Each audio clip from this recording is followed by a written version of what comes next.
Hello students, सभी students को मेरा प्यार भरा नमस्कार। तो कैसे हो आप लोग? आशा करता हूँ आप सभी स्वस्थ होंगे, मस्त होंगे और शानदार तरीके से अपनी स्टडी में लगे होंगे। तो आज की इस वीडियो में हम अपनी बुक ऑफ फर्स्ट फ्लाइट की 3 पोइट्री कौन कौन सी है, fog, the tale of custard, the dragon, इसके बाद में फोर एंड ग्रेगरी है, ये कंप्लीट पढ़ने वाले हैं। इस वन शॉट क्लास में इन सभी पोइट्री की अपन एक्सप्लेनेशन करने वाले हैं, यानी बहुत ही शानदार तरीके से मैं इसका जो सारांश है वो समझाने वाला हूँ। इन पोइट्रीज के जो इम्पोर्टेंट स्टैंजाज है इनके बारे में भी चर्चा करने वाले हैं, और रही बात इन पोइट्री के क्वेश्चंस की तो उनके बारे में भी हम चर्चा करने वाले हैं। तो क्लास आप लोगों के लिए बहुत ही शानदार होने वाली है। क्लास को कंप्लीट बिना स्किप किए हुए देखना। तो अपनी इस क्लास को शुरू करें इससे पहले आप लोगों से एक बात कहना चाहेंगे, अगर आप हमारे चैनल पे हमारे वीडियोस देख रहे हो, वीडियोस पसंद आ रहे हैं, हमारे चैनल को सब्सक्राइब कीजिए, वीडियो को लाइक कीजिए, शेयर कीजिए, साथ ही बेल आइकन को भी ऑन रखिए ताकि मेरे वीडियोस के नोटिफिकेशन सबसे पहले आप लोगों के पास पहुंचे। अब ज़्यादा समय नहीं लेते, देखो शुरू कर लेते हैं अपनी आज की क्लास। और आज की इस क्लास में सबसे पहले हम पढ़ने वाले हैं फोग। बहुत ही एक ही छोटी सी कविता है, यानी एक स्टंजा है, इसी के बारे में अपन चर्चा करेंगे। लिखी किसने है? ये कार्ल सेनबर्ग ने लिखी है भाई, है ना। फोग फोग क्या होती है सर? फोग होती है धुंध, जिसको आप जानते हो हिंदी भाषा में। क्या है इस पोएट्री की? अपन सारांश क्या देखेंगे? कोई सारांश नहीं है, बस एक छोटी सी है कि कैसे धुंध आती है, कैसे चली जाती है, और अपने पास कवि का क्या भावार्थ है, क्या मन के जो विचार है वो उमड़ रहे हैं, वो सारी चर्चा देखो इस एक ही स्टंजा में होने वाली है। तो देखो मैं जल्दी से पढ़ा देता हूँ, उसके बाद में इसको कंप्लीट कर देते हैं। The fog comes on a little cat feet, it sits looking over harbour and city on silent haunches and then moves on. उससे ये लो, बस अपनी पोइट्री कंप्लीट हो गई। हाँ सर कंप्लीट हो गई, हाँ बस इतनी सी है, कंप्लीट हो गई है। देखो जो फोग है ना, फोग जो अपने कोहरा बोलते हैं जिसको अपन, कोहरा, ये कैसे आता है भाई? कोहरा ये आता है आपके पास लिटिल कैट फीट, ये आपके पास एक छोटी सी बिल्ली के पंजों पे लग कर आती है। जैसे बिल्ली बाहर से आई है तो उसके अपने ऐसे बता रहे हैं कि भाई जैसे बिल्ली के पंजों पे लग के आई है और दुब के पाँव आई है और दुब के पाँव ही चली जाएगी। It sits looking over harbour and city, और ये जो अपने पास आती है, आने के बाद में कहाँ दिखाई देती है? सिट्स यानी बैठ जाना, लेकिन बैठती थोड़ी है, धुंध जम जाती है, दिखाई देती है, तो वो फैल जाती है। सिट्स का मतलब यहाँ पे फैलने से, वो अपने पास जो तालाब वगैरह वहाँ पे, तालाब पे देखना आप लोग धुंध कैसे, कोहरा कैसे छाया हुआ होता है, और शहरों में देखना गलियाँ नहीं दिखाई देती हैं, आसपास का घर दिखाई नहीं देता है, ऐसे कोहरा छा जाता है। ऑन साइलेंट हॉन्चेज, यानी बिल्कुल अपने पास, हॉन्चेज क्या होते हैं? अपने जो उकड़ू स्टाइल में नहीं बैठते क्या बच्चे, उकड़ू स्टाइल में, वैसे अपने पास वो बिल्कुल चुपचाप साइलेंट बैठती है, सुबह आती है और उसके बाद एंड देन मूव्स ऑन, और उसके बाद चुपचाप चली जाती है। बस यही अपने पास इस कविता का सारांश, और कुछ नहीं है। आई बात समझ में? तो इस स्टंजा से अपने पास कौन से प्रश्न बन सकते हैं? यह स्टंजा आ सकता है भाई, कोई इसमें दो राय नहीं है, वैसे इंपॉर्टेंट मानते हैं इसको। तो इसमें what does the fog do after arriving, अच्छा फॉग पहुंचने के बाद में क्या करती है? तो stays for ever, looks for over harbour, changes into grain और मेक्स नॉइज। तो ये आपके पास क्या है? लुक्स ओवर हार्बर, ये अपने पास पौंड, तालाब वगैरह जो होते हैं ना, उन पे दिखाई देती है। हाउ डज द फॉग कम, आपको ये प्रश्न का उत्तर आपको खुद करना है, बाकी इसके क्वेश्चन है ना वो मैं करवा देता हूँ। क्या हाउ डज द फॉग कम, ये जो फॉग है वो कैसे आती है? तो अपने पास the fog comes on a little cat feet, बिल्कुल चुपचाप साइलेंटली आती है, जैसे बिल्ली आती है ना चुपचाप, पता ही नहीं चलता बिल्ली के आने का। तो ये आपको आंसर करना है। इसके बाद why does the poet compare the fog with cat, अच्छा बिल्ली जैसे, इसको कंपेयर कर, बिल्ली से कंपेयर क्यों करता है? तो बिल्ली जैसे चुपचाप आती है ना, फोग भी बिल्कुल वैसे ही चुपचाप आती है। आप सुबह उठे और देखा रे धुंध छाई हुई है। तो इनके प्रश्नों के उत्तर आपको खुद को करने भाई, अगर नहीं आए तो आप कमेंट कर देना, मैं बता दूंगा कि सर ये अपने पास ये प्रश्न बता दो आप, तो मैं बता दूंगा आपको। क्यों? इसके बाद में देखो इस पोएट्री के क्वेश्चन, ये दो अपने पास क्वेश्चन है इनके। इसमें देखें तो right the central idea of the fog, इस कविता का सेंट्रल मुख्य विचार क्या है? तो देखो ये इंपॉर्टेंट क्वेश्चन हो जाता है। मैं हमेशा बताता हूँ आप लोगों को कि पोएट्री की, प्रत्येक पोएट्री की जो थीम है वो आपको, या जो मुख्य विचार है ना, वो आपको आना जरूरी है। अब मेरी बात आप सुनते तो हो नहीं, बाद में कहते हो सर आपने पढ़ाया नहीं होगा। हाँ सर जी तो क्या नहीं पढ़ाते? The poet Carl Sandburg in his poem fog describes fog as a cat, यानी कहने का मतलब इस कविता में फोग को कवि है वो बिल्ली की भांति दर्शाता है, दिखाता है, तुलना करता है। Fog is treated to be living creature, और जो फोग है ना उसको एक जिंदा प्राणी दिखाता है कवि। कैसे? जैसे बिल्ली दुब के पाँव आती है, वैसे ही अपने पास जो कोहरा है वो दुब के पाँव आता है। Fog comes quietly and stealthily like a cat, और वो भी अपने पास बिल्ली की भांति दुब के पांव बिल्कुल साइलेंट आती है, चुपचाप आती है, पता ही नहीं चलता बिल्ली कैसे आ जाती है। Fog sits looking over the harbour like a cat does, और वो अपने पास बिल्कुल वैसे ही जैसे बिल्ली एक तालाब के किनारे बैठ के अपने शिकार पे लगी रहती है ना, कि मछली आ जाए तो उसको पकड़ ले, कोई पक्षी आ जाए तो उसको पकड़ ले, वैसे ही जो फॉग है वो अपने पास तालाब के किनारे बैठी होती है चुपचाप। Then it moves on to settle somewhere else, और उसके बाद में वो वहां से दूसरी जगह चली जाती है। Just as cat doesn't settle at one place and in the same way fog keeps on moving and finally vanishes, यानी कहने का मतलब बिल्कुल बिल्ली जैसे अपने एक स्थिर स्थान नहीं बनाती है ना, वैसे ही ये जो फॉग है ये अपना एक ठिकाना नहीं रखती है। ठिकाना मतलब अपना परमानेंट घर नहीं रखती है, तो ये अपने पास इंपॉर्टेंट हो जाता है। दूसरा प्रश्न क्या, how does the fog spread over the harbour and the city, शहर और तालाबों के पास जो फॉग है वो कैसे फैलती है। The fog comes to a city stealthily just like a cat, यानी बिल्कुल चुपचाप साइलेंटली आती है शहर में। इट मेक्स नो नॉइज, कोई शोर शराबा नहीं है धुंध के आने का। क्या शोर शराबा होगा भाई धुंध के आने का, कुछ नहीं होता। It spreads over the harbour and the city and settles over them for some time, ये शहर में फैलती है और अपने पास जो तालाब वगैरह वहाँ पे फैल जाती है और चुपचाप वहाँ पे बैठी रहती है। Then there it rises high and moves away, और उसके बाद में वहाँ से वो ऊपर उठना शुरू करती है और फिर गायब हो जाती है। In this way the fog arrives over A city, और इस तरीके से एक शहर में जो अपने पास फॉग है वो पहुंचती है, ऑब्जर्व्स इट, उसको निरीक्षण करती है, and then leaves it to a move away, और उसके बाद में वहाँ से वो चुपचाप चली जाती है। तो ये आपके दो प्रश्न हो जाते हैं ये पोइट्री के। इसके बाद में आपकी जो नेक्स्ट पोइट्री आती है वो कौन सी आती है, tale of custard the dragon की कहानी हम पढ़ने वाले हैं, यानी पोइट्री पढ़ने वाले भाई। क्या है ये एक छोटी सी कहानी है भाई। छोटी सी कहानी मतलब ये एक अपने पास जो पोइट्री की कहानी होती है ना वो होती है भाई। तो ये किसने लिखी है, ये ओगडेन नास ने लिखी है भाई। ओगडेन नेस ये अपने कवि है, इन्होंने ये लिखी है भाई। और ये क्या है देखो, this poem is written in a style of the ballad. Ballad क्या होती है, बैलेड होती है एक लंबी कविता जिसमें कहानी चलती है। सर कविता में कहानी चलती है, बिल्कुल चलती है। कैसे चलती है देखो, ये इसमें सुनाऊंगा मैं। ए सॉन्ग और a poem that tells a story, यानी एक गीत या एक कविता जो कहानी सुनाती है वो बैलेड होती है। तो इसमें अपन एक कहानी पढ़ने वाले हैं। टेल का मतलब यहाँ पे क्या होता है भाई, कहानी होता है। क्या होता है भाई, कहानी। और कस्टर्ड अपने पास जो ड्रैगन होता है उसका नाम है, ये ड्रैगन का नाम कस्टर्ड यानी कायर होता है। इसका मतलब कायर को इंगित करने के लिए कस्टर्ड रखा गया है। तो एक अपन the tale of custard the dragon, यानी एक कायर कस्टर्ड जो ड्रैगन है उसकी कहानी हम पढ़ेंगे, कविता के रूप में पढ़ने वाले हैं। इसके बाद है you must be familiar with ballads that narrate tale of the courages and heroism. और आपके पास कोई ऐसी कविता या कहानी होगी जिसमें क्या होता है कि जो साहस की कहानियां हैं, यानी साहस बहादुरी वाली जिसको कहते हैं। करेज का मतलब होता है साहस, और हीरोइज्म यानी अपने पास जो हीरो नहीं करता क्या, बिल्कुल ऐसे काम करता, बढ़िया वाला काम करता है, उसकी कहानी आप लोगों ने कविता में सुनी होगी। This poem is a humorous ballad close to a parody, और ये अपने पास एक पैरोडी है। पैरोडी होती है हास्यास्पद, जिसमें आनंद आता है पढ़ने में, वो होती है पैरोडी। और एक तरीके की क्या है, ह्यूमरस हास्यास्पद पैरोडी है। तो बस ये अपनी कविता के बारे में हो जाता है। तो अब देखिए कविता के बारे में, ये अपने पास क्या है कि छोटी सी लड़की है, उसके साथ 3 जानवर भी रहते हैं और एक डाकू की कहानी है। क्या है कहानी देखिए, बात करें।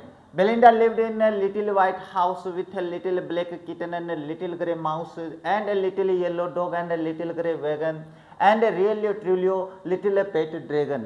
आपके पास ये पहला स्टंजा हो जाता है भाई। एक छोटी सी बच्ची है भाई, क्या नाम उसका, बेलिंडा नाम है। वो रहती थी भाई एक सफ़ेद घर में। वो कहाँ रहती थी, सफ़ेद घर में रहती थी। With a little black kitten, उसके पास एक छोटी सी काली बिल्ली का बच्चा था। लिटिल ग्रे माउस, एक भूरा रंग का चूहा था। And a little yellow dog, और एक छोटा सा पीले रंग का कुत्ता था।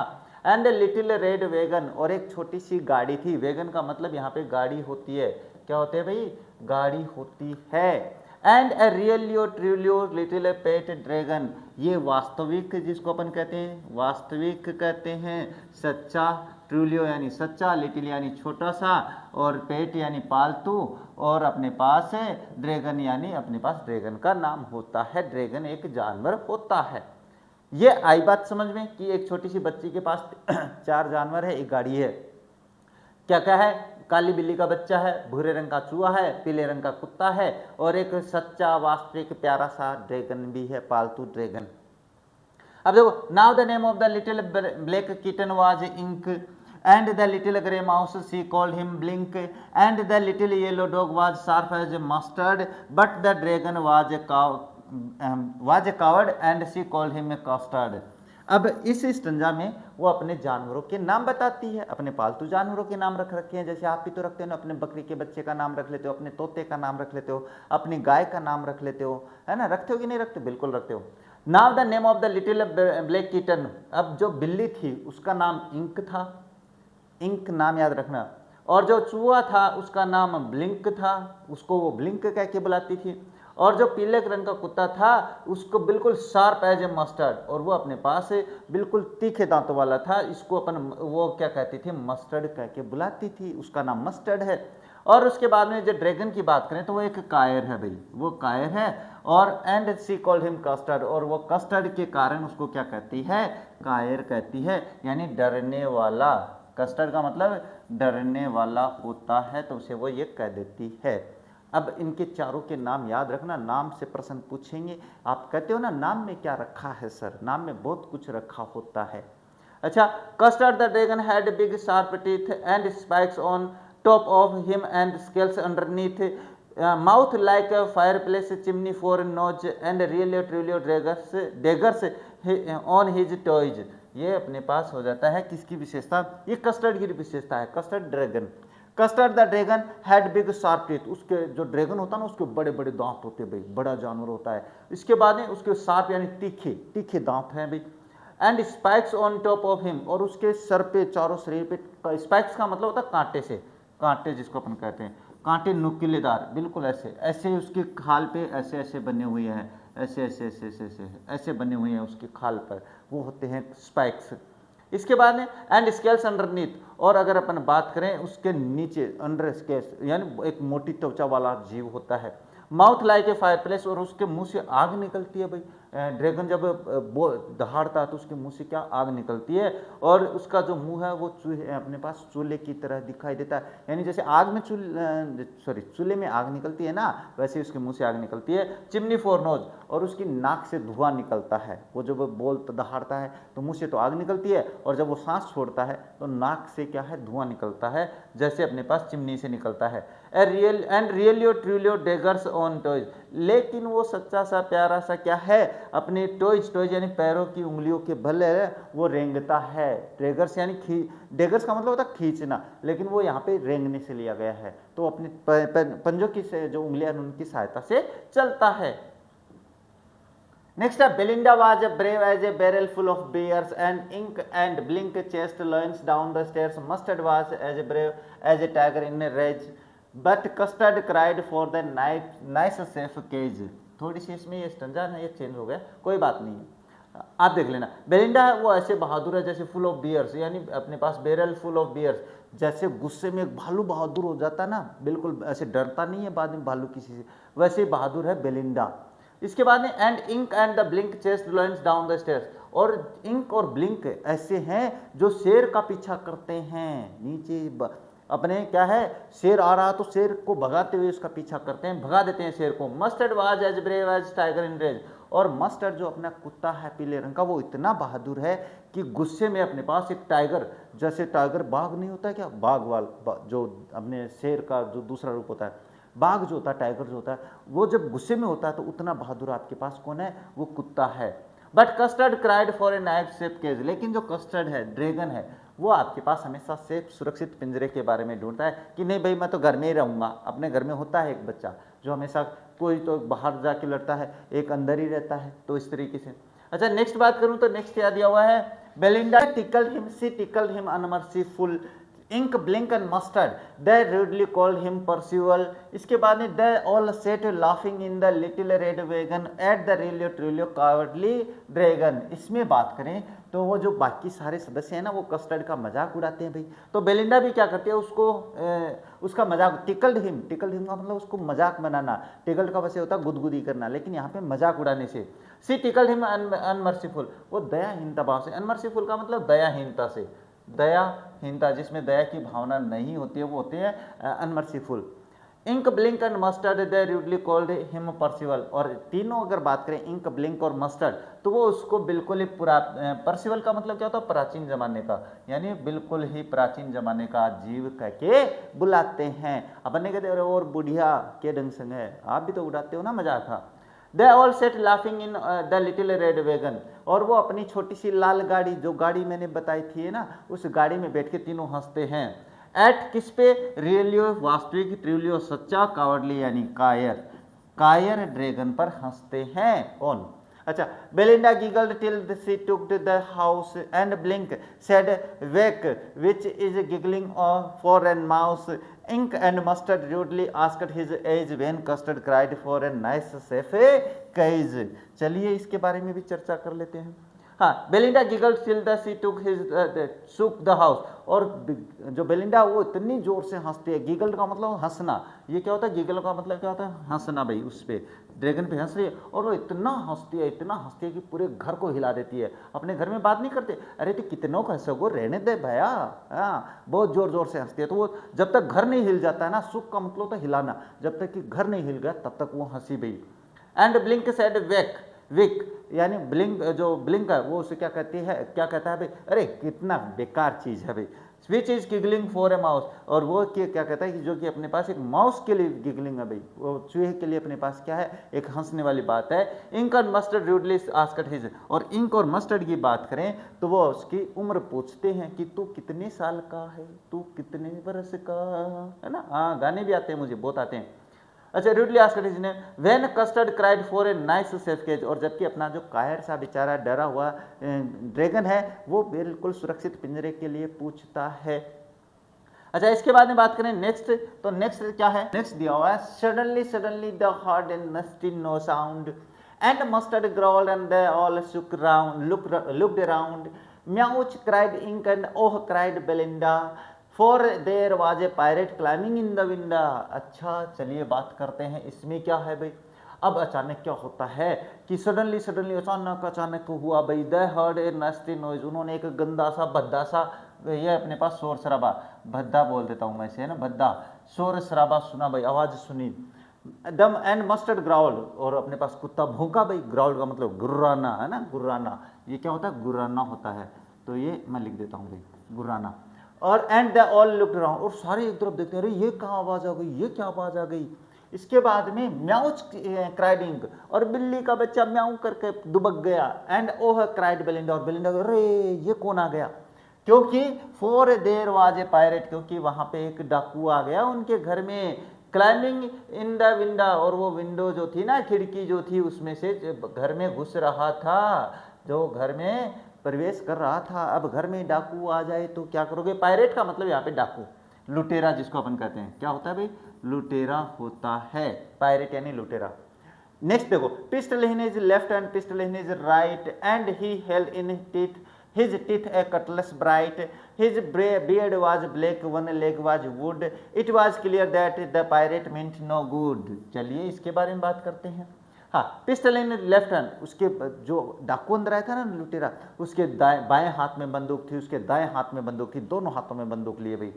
And he held in his teeth A Cutlass bright, और एक डाकू की फिल्म देखी हुई आप लोगों ने, अपने दांत पे एक चमकीली धातु लगाए रखते हैं, वो जब हंसता है तो वो दांत चमकता है, तो ऐसी कटलेस ब्राइट है, उसने भी लगा रखा है। हिज बियर्ड वाज ब्लैक, उसकी दाढ़ी बिल्कुल काली है। वन लेग वाज वुड, और उसका एक पैर लकड़ी का है भाई, एक पैर कटा हुआ तो उसकी जगह लकड़ी का चल रहा है, लकड़ी का लगा रखा है। It was clear that the pirate meant no good, और ये तो स्पष्ट था कि डाकू का इरादा अच्छा नहीं था। चलिए नेक्स्ट बात करते हैं। Belinda paled and she cried help help, but Mustard fled with a terrified yelp. Ink trickled down to the bottom of the household and little mouse blinked strategically mousehold।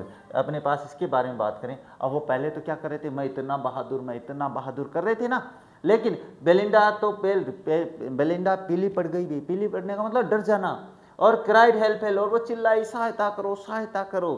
और बट मस्टर्ड फ्लेड विथ है terrified Yelp, और mustard तो है बिल्कुल आतंकित होके, terrified यानी डर कर, क्या होता है, डर कर होता है, टेरिफाइड येल्प, अपने पास येल्प यानी गले में और तुरंत दुबकी लेके भाग गया। Ink trickled down to the bottom of the house hold, और इंक जो थी ना घर के नीचे जो बॉटम था, तल था, वहाँ पे उस घर के जो नीचे का तल था ना वहाँ पे भाग जाती है।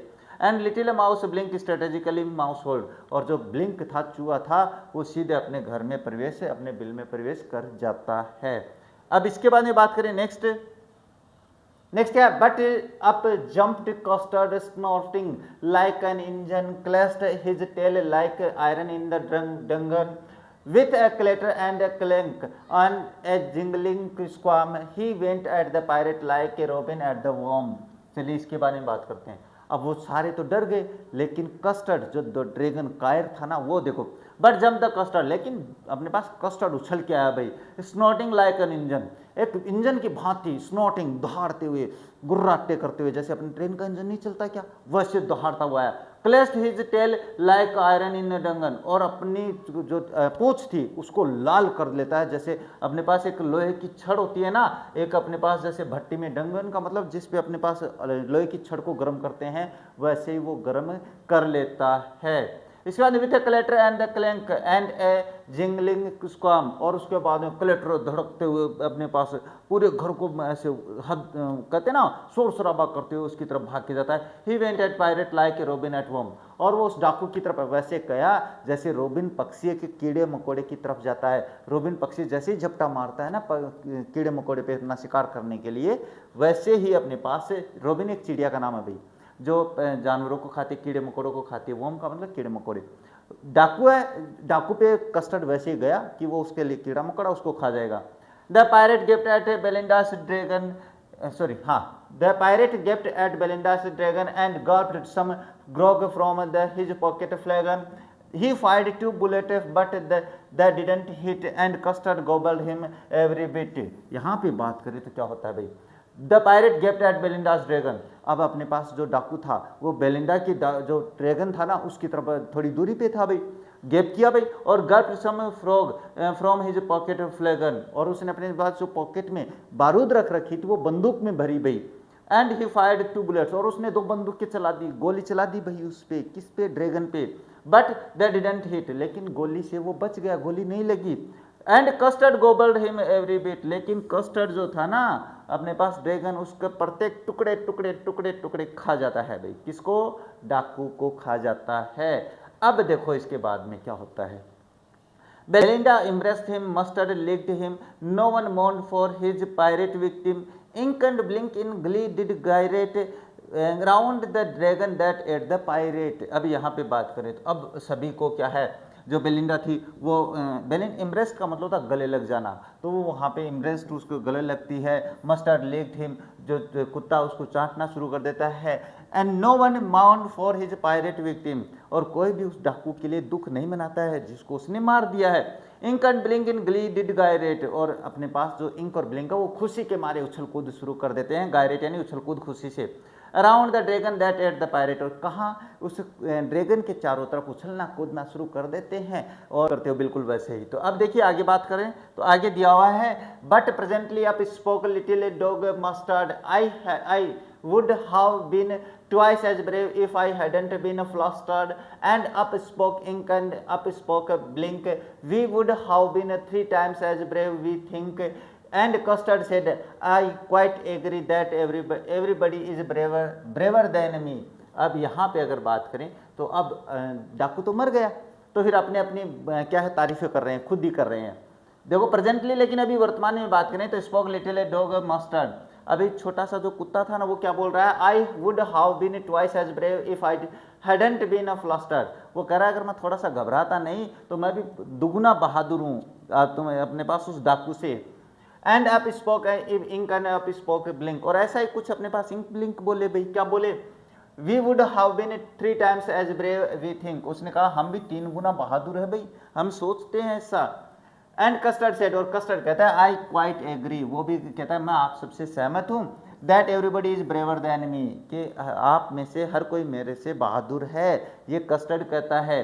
अच्छा इसके बाद में देखो Belinda still lives in her little white house with her little black kitten and her little grey mouse and her little yellow dog and her little red wagon and her really truly little pet dragon। ये stanza पहले आ चुका है कि Belinda अभी भी उसी घर में रहती है अपने चारों जानवर और एक गाड़ी के साथ। Belinda is as brave as a barrel full of beers, and ink and blink chase Loin down the stairs. Mustard is as brave as tiger in a rage, but Custard keeps crying for a nice safe cage। ये भी पहले आ चुका है तो इनके बारे में दोबारा बताने की आवश्यकता नहीं है, ये सेम स्टंजा है। तो चलिए आगे चलते हैं। अब देखो बात करते हैं, ये स्टंजा इसका, तो ये स्टंजा आपको देखना है, स्क्रीनशॉट ले लेना है, इसमें से आपको प्रश्न करने हैं, ये इंपॉर्टेंट स्टंजा होता है।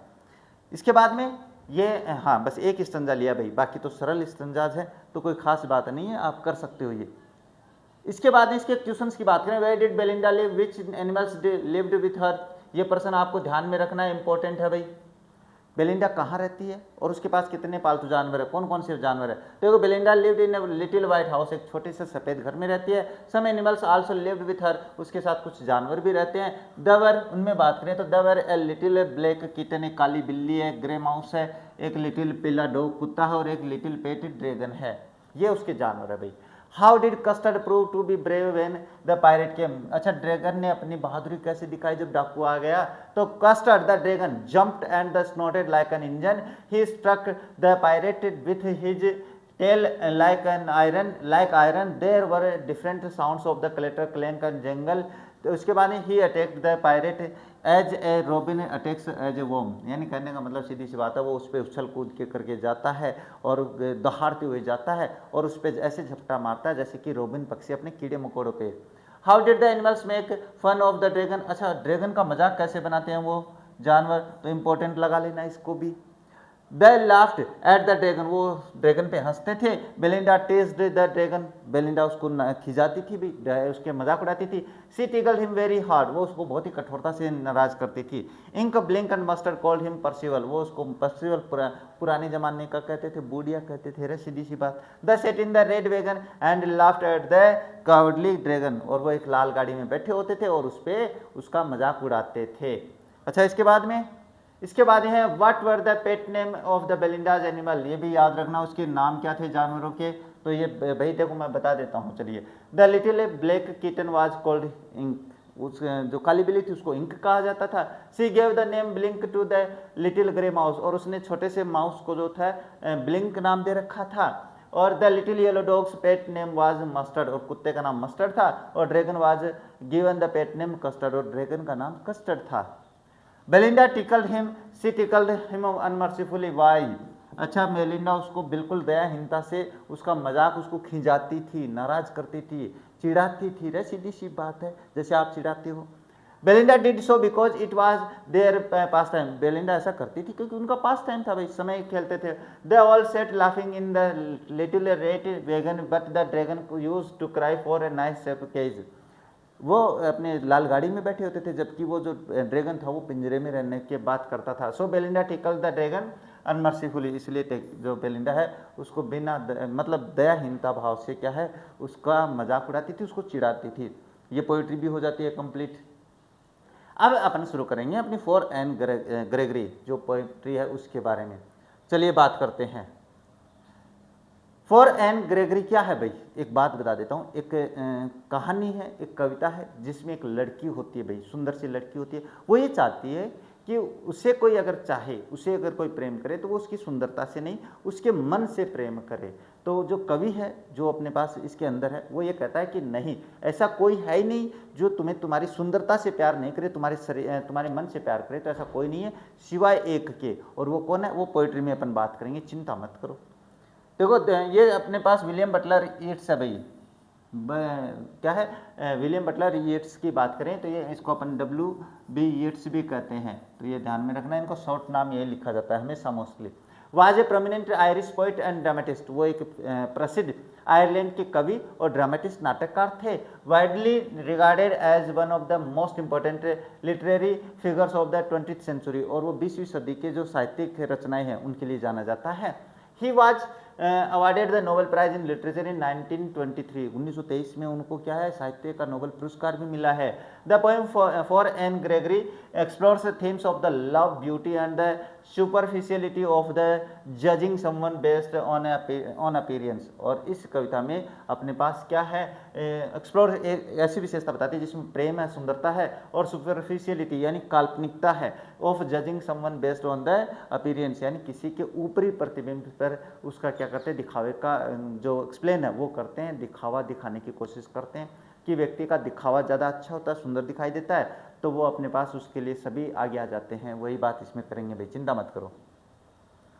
देखो, never shall a young man thrown into despair by those great honey coloured ramparts at your ear love you for yourself alone and not your yellow hair. अपने पास यहाँ पहला जहाँ वो लड़का लड़की से कह रहा है भाई, क्या कह रहा है, एक लड़का और एक लड़की की कहानी है, स्टोरी है। क्या कह रहा है, never shall a young man यानी कभी भी कोई भी जवान आदमी जो है, जवान लड़का है, थ्रोन इनटू डिस्पेयर वो निराश नहीं होगा, by those great honey coloured ramparts at your ear वो ये कहता है कि तुम्हारे कानों पे से जो ये सुनहरे बाल आ रखे हैं, लड़की की तारीफ तो सुना, जो सुनहरे बाल आ रखे हैं इनसे कोई भी निराश नहीं होगा, सभी पसंद करेंगे, इसका मतलब सभी तुम्हारे ये सुंदर बाल पसंद करेंगे। Love you for your self alone and not your yellow hair. लेकिन आप तुम्हारा दिन, एक बात बता देता हूँ कि तुम्हारे येलो जो अपने पास क्या है, तुमसे प्रेम करे, ये हरगिज नहीं होने वाला है। तुम्हारे बालों के साथ वो तुम्हारी सुंदरता से प्रेम करेगा, ना कि तुमसे प्रेम करेगा। ये दो बातें आ जाती है, विरोधाभास हो जाता है। अब वो क्या कर रहा है कि तुम्हें जो तुम्हारे सुंदर बाल हैं, ये तुम्हारे कानों पे आ रहे हैं, इनके लिए तुम्हें कोई लड़का है वो प्रेम करेगा, ना कि तुम्हारे लिए।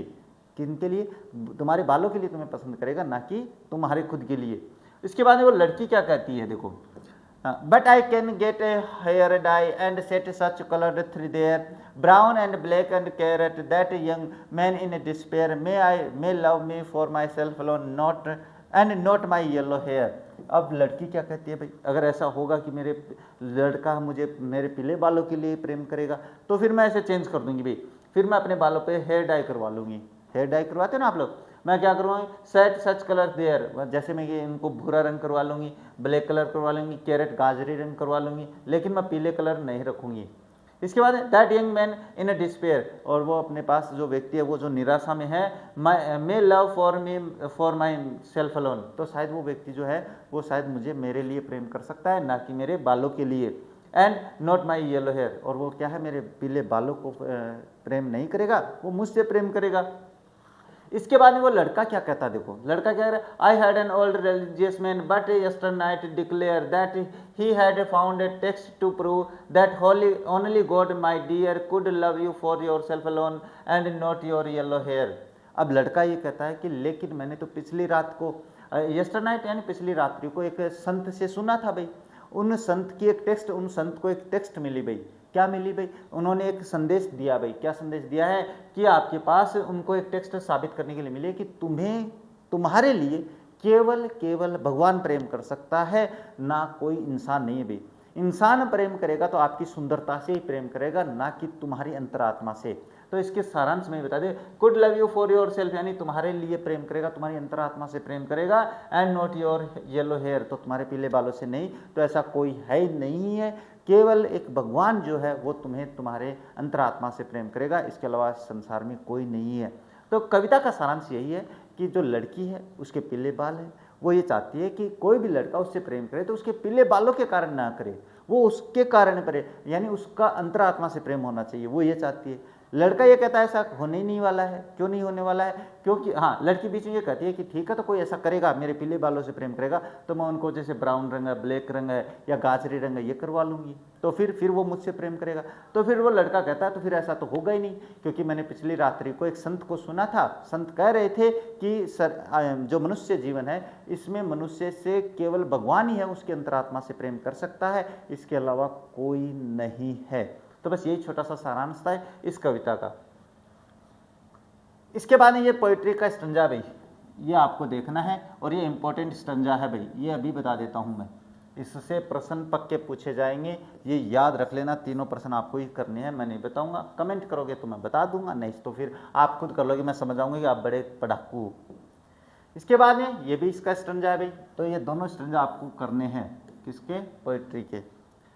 इसके बाद में बात करते हैं इसके क्वेश्चंस की। क्वेश्चंस क्या है? What is the central idea of the poem for Anne Gregory? तो इसका इंपॉर्टेंट अभी लगा लेना भाई, मैं बता देता हूँ। हाँ, इस पोएम के conveys that the idea that physical beauty may be important for a young man और ए ह्यूमन बींग्स। इस कविता का जो सारांश है वो यही है कि एक जो व्यक्ति होता है, जवान लड़का जो होता है, इंसान जो होता है, उसके लिए शारीरिक सुंदरता है वो ज़्यादा महत्व होती है। But God does not love human beings for their physical beauty. लेकिन भगवान ही एक ऐसा है जो कि अपने पास अपनी फिजिकल सुंदरता से, अपनी शारीरिक सुंदरता से प्रेम नहीं करके अपनी अंतरात्मा से, अपने मन से प्रेम करता है। इन दिस पोएम, इस कविता में the poet gives an example of the lover who loves the yellow hair of a young lady but does not like her ramparts, the lady disapproves his love। इस कविता में कवि है वो एक जो प्रेमी लड़का है, जो प्रेमिका लड़की है, उनकी कहानी समझाता है। इसमें लड़का है पीले बालों से प्रेम करता है, लेकिन अंत में लड़की नकार देती है। What is the color of the woman's hair? Why will she change the color of her hair? लड़की के बालों का क्या कलर और वो क्यों चेंज करवाना चाहती है? देखो, her here is yellow coloured, also called Honey coloured, यानी अपने पास उसके हनी कलर्ड का मतलब पीले रंग के, उसके बाल पीले हैं जिनको हनी कलर्ड कहते हैं भाई। She will change the colour of her hair with dye so that the young man who love her for her yellow hair colour would love her for what she is other than her yellow hair. और लड़की अपने बालों को इसलिए अपने दूसरे रंग में रंगवाना चाहती है, कलर करवाना चाहती है, ताकि जो लड़का उसके पीले बालों से प्रेम करता है वो उससे करे, ना कि उसके पीले बालों से। अच्छा, what did the religious man tell the poet? अच्छा, जो अपने पास वो जो रिलीजियस धार्मिक व्यक्ति था, संत आदमी था, उसने क्या बताया? The religious man told the poet that he found a book to prove that only God could love her for her spiritual beauty and not for her physical beauty. वो संत ये कहता है कि मुझे एक टेक्स्ट मिली, एक धार्मिक ग्रंथ मिला जिसमें ये कहा गया है कि केवल भगवान ही आपको आपके अंतरात्मा से प्रेम कर सकता है, मन से प्रेम कर सकता है, ना कि तुम्हारी फिजिकल सुंदरता से, शारीरिक सुंदरता से। इसके बाद में बात करें तो आता है why do young man love Anne for the her hair and not for her self. ये अपने पास थोड़ा सा इंपॉर्टेंट रख लेना, ध्यान में रख लेना भाई इसको। हाँ, क्या है? Why do young man love Anne for her hair not for her self alone. यानी वो जो जवान लड़का है वो लड़की को बालों के लिए क्यों प्रेम करता है, उससे अकेले से प्रेम क्यों नहीं करता है? Anne Gregory is so beautiful that no man is capable of ignoring her external beauty and looking inside her real nature। यानी एन ग्रेगरी बहुत ही सुंदर लड़की है, तो कोई भी उसकी सुंदरता को, बाहरी सुंदरता को देखेगा, ना कि उसके अंतर की जो आंतरिक सुंदरता है उसको कोई नहीं देखेगा। ये बाहरी सुंदरता उसको रोक लेती है। Her attractive external features stop man from knowing the real person. और जो बाहरी सुंदरता है एक वास्तविक व्यक्ति की, जो मैं एक बात बताता हूँ, इंसान की शारीरिक सुंदरता है इंसान के आंतरिक गुण को पहचानने से रोक देती है भाई, क्योंकि लोग सुंदरता का चेहरा देखता है। इसके बाद this is what that makes the speaker say that young man love Anne for her hair not for her self alone. और इसीलिए कवि ये कहता है कि भाई अपने पास जो जवान लड़का है वो लड़की से सुंदर बालों के लिए प्रेम करता है। What are Anne's views on the external beauty? अच्छा, एन के क्या विचार हैं, क्या दृष्टिकोण है बाहरी सुंदरता पे? Anne does not believe in external beauty and wants to be love for her self. देखो, एन की बाहरी सुंदरता में कोई रुचि नहीं है, वो ये मानती है कि उसको उसके जो प्रेम हो वो आंतरिक रूप से हो, अंतरात्मा से हो। She says that her beautiful hair that attract so many man can be changed and the coloured differently. वो कहते हैं कि मेरे बाल, जो सुंदर बाल है, जो लोगों को आकर्षित करते हैं, इनको बदला भी जा सकता है भाई, इनके कलर को चेंज किया जा सकता है। This shows that Anne thinks that external beauty is not important and is changeable। और वही मानती है कि बाहरी सुंदरता बदलने वाली है, इसको बदल सकते हैं, इसलिए किसी काम की सुंदरता नहीं है। Why is only God capable of loving Anne for herself? यानी केवल भगवान ही क्यों सक्षम है भाई एन को उसकी खुद की सुंदरता के, मतलब मन की सुंदरता से प्रेम करने के लिए? Only God is capable of loving Anne for only herself because humans do not have the power to look at the beauty of soul। वो भगवान ही उसको प्रेम कर सकता है, क्योंकि आत्मा की सुंदरता है वो इंसान देख सके ऐसी उसके पास ताकत ही नहीं है। Only God is capable of the not caring for outer beauty। और एक भगवान ही है जो बाहरी सुंदरता से कोई लेना देना नहीं रखता है। Looking the beauty of the one's soul, वो केवल जो इंसान होता है ना उसकी आत्मा की सुंदरता को देखता है। और शायद यहाँ पे आपकी पोइट्री कंप्लीट हो गई है भाई। तो अपने 3 पोइट्री है वो आप कंप्लीट कर ली है। जल्दी से करिए, ज़्यादा नहीं करिए। और रही बात अपने पास स्टंजाज की, जो स्टंजाज आप लोगों के बकाया रह गए हैं कि भाई सर इसमें से स्टंजा के क्वेश्चन आंसर नहीं करवाए हैं, तो अभी आप करो, बाद में अपने रिवीजन की क्लास में, वन शॉट क्लास में एक साथ आपको कंप्लीट स्टंजाज है उनके जो प्रश्न उत्तर जो मैंने करवाए ना वो करवा दूंगा। चिंता नहीं करनी है, चिंता चिता का घर होती है। तो बस इन्हीं शब्दों के साथ हम अपनी आज की इस क्लास को कंप्लीट करेंगे। मिलेंगे आप लोगों से अपनी नेक्स्ट क्लास में, तब तक देखते रहे हमारे चैनल। जय हिंद, जय भारत।